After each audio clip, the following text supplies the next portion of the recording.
The Whispers under Willow Creek, nestled among thick woods and fog-drenched hills, lies a nearly forgotten town called Willow Creek.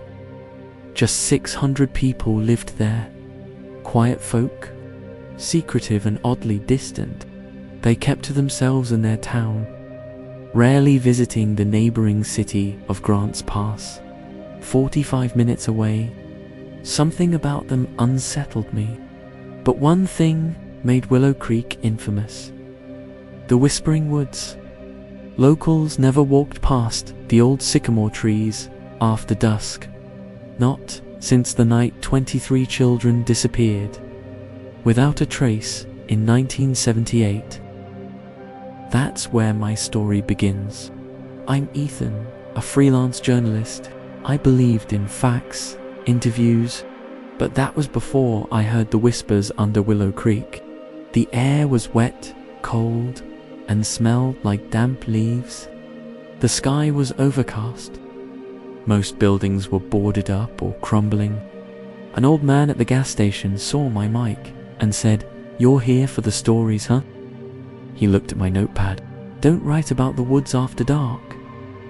"They talk back," he said, with a vacant stare. I laughed. I shouldn't have. I spent the day walking the deserted streets.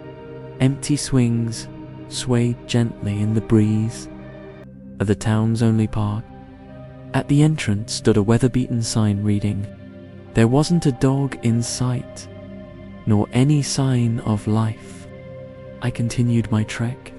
A weathered wooden fence lay broken on the ground, barely containing the darkness within. A rusty gate hung from one hinge. I stepped into the shadows and walked past the gate. As soon as I entered, the wind picked up. I adjusted my jacket, pulling my collar tight against the chill. As I ventured deeper, I fumbled for my flashlight, its beam swallowed by the dense foliage. Suddenly, the trees seemed to lean closer, their branches reaching out like gnarled fingers. Unease prickled my skin. I quickened my pace, eager to reach the other side. Then I heard it, faintly at first, startled. No one in Willow Creek had called me by that name. Or had they? Dismissing it as a trick of my mind, the whisper came again. Curiosity battled with my unease. Who was calling me, and why? I hesitated, then decided to follow the sound. It seemed to be coming from ahead. The whispers grew louder. As I moved forward, the light from my flashlight flickered, casting eerie shadows that danced around me. The whispering intensified. Fear tightened its grip. What game were they playing? Who was behind these voices? Then I saw it. Hope surged. Perhaps I'd soon find whoever was behind these whispers and put my nerves at ease. Yet, as I neared the clearing, the whispers took on a sinister tone. My breath hitched. Why were they warning me? Hesitantly, I stopped. The voices fell silent. Taking a deep breath, I decided to retreat. Perhaps I'd only imagined it all. As I turned to leave, another voice cut through the whispers. "It's too late, Ethan. They knew I was here." I broke into a run, crashing through the underbrush. Branches whipped at my face, tearing at my clothes. I stumbled, scrambling to my feet, but their whispers echoed in my ears. "Run, Ethan. Run away." I burst out of the trees, gasping for breath. The familiar sights of Willow Creek. I'd escaped the clutches of the whispering woods. Or had I? Back at the motel room, I replayed the recordings. "Ethan, come play with us." Their words echoed in the darkness, sending shivers down my spine. Sleep evaded me that night. Every creak of the old motel, every gust of wind outside, sent me scrambling for the recorder. By dawn, I packed quickly, eager to leave Willow Creek behind. But as I started the engine, "You can't leave, Ethan. You're ours now." Terror gripped me. Was the entire town involved? Had I stumbled upon a horrifying secret? I slammed the car into reverse, tires crunching on the gravel. As I sped away, "You can't escape us, Ethan." Desperate to break free, I turned sharply, heading toward the main road. But as I emerged from the town, a chilling thought struck me. Willow Creek wasn't on any map. I hadn't marked it, frantically searching for signs of civilization.